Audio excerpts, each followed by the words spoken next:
Donc on continue ce cours sur la présentation de Discord. Vous présenter un petit peu qu'est-ce que c'est sur Discord et ce diaporama sera accompagné d'une vidéo tutoriel sur les fonctions de base de Discord. Donc Discord, donc c'est à l'origine ça a été un logiciel ou une application, plutôt une application pour communiquer quand on est en train de jouer aux jeux vidéo. Euh, Ça nous permet de communiquer sur des jeux en ligne qui demandent de la collaboration. Donc forcément Discord c'est quoi? Donc c'est une plateforme de communication qui permet de partager un moment. Hein, les gens qui viennent à l'origine sur ces serveurs-là, c'est qu'ils veulent partager quelque chose avec d'autres personnes. Et forcément, ça a quand même un caractère social parce que ça permet d'échanger avec les gens. Qui est très important, surtout dans les situations qu'on est actuellement. C'est-à-dire qu'on doit plus trop voir de personnes.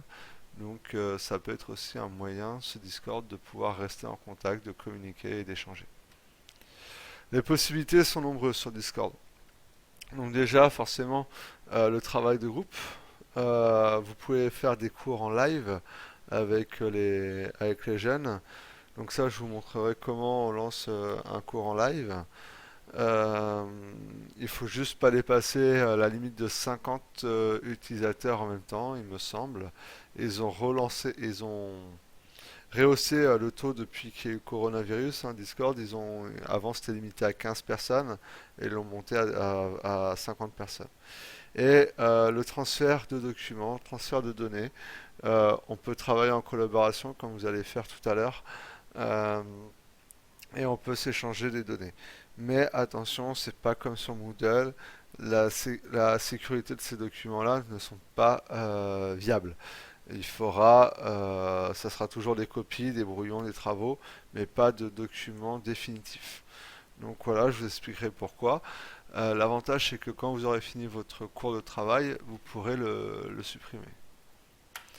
Par contre, ça, comme tout, hein, ça a des limites. Donc déjà, je vais vous mettre en garde sur la vie privée hein, avec Discord. Euh, donc hein, le logiciel, hein, il respecte les conditions générales habituelles hein, de ces applications. Sauf que peut-être que vous vous êtes rendu compte que la déconnexion est compliquée à faire sur Discord. Donc avant de partir, vérifiez bien que vous êtes bien déconnecté, que vous êtes plus sur un channel vocal où on peut encore vous entendre. Euh, Ça serait problématique. Vérifiez bien que votre live que vous avez mis en route est bien éteint. Sinon, bah, on continuera à avoir votre cours, on continuera à avoir votre prestation. Si vous êtes encore sur du vocal et vous avez vos enfants bah, qui se mettent à à jouer avec votre micro, bah, on va entendre votre enfant. Donc, je ne sais pas si vous avez envie que les apprentis entendent votre enfant. Voilà, donc soyez bien vigilants. C'est juste une question de vigilance quand vous allez vous déconnecter. Bien vérifier que vous êtes euh, déconnecté par rapport à ça. Pareil aussi, vous avez, la barrière va être très fine entre comment dire, le temps de présence et le temps où on va répondre. Forcément, les jeunes vous verront en ligne si vous vous déconnectez pas, donc ils vont venir vous solliciter.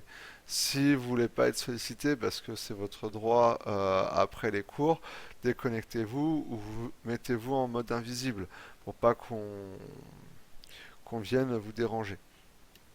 Après, une autre limite, c'est la concentration. Euh, Déjà en cours, on a du mal à être concentré sur du réel. Alors sur le virtuel, sur du vocal, c'est très très compliqué. Vous allez en faire l'expérience aujourd'hui de rester concentré. Donc il faudra revoir un peu nos méthodes pédagogiques par rapport à ça pour attirer la concentration de tous. Donc moi je vous conseille vraiment si vous avez de la théorie pure de faire ça minimum une heure, maximum une heure pardon, et après tout de suite sur les activités. Et dernier point, vous rentrez dans un autre monde. Euh, Dans le Discord, vous rentrez dans le monde un peu on va dire virtuel. Donc il a ses codes, Il a ses façons de fonctionner qui sont totalement différentes de la vie réelle.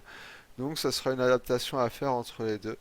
Parce que nos jeunes qu'on a sont totalement à l'aise et adaptés à ces réseaux-là. Donc, ne soyez pas surpris par rapport à ce décalage qu'il peut y avoir.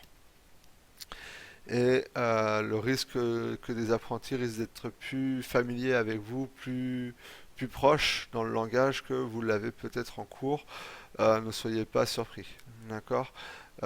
Du moment, malgré tout, il restera toujours le respect, ça c'est le même, que ce soit dans le virtuel ou dans le réel. Euh, mais le degré est différent. Rappelez-vous qu'ici c'est une plateforme à l'origine pour le fun. Donc faites attention, ne soyez pas déstabilisés si vous vous êtes rencontrés par rapport à cet événement-là. Je vous remercie de m'avoir écouté et je vous invite à écouter ma dernière vidéo sur des outils que vous pouvez mettre en place pour le numérique.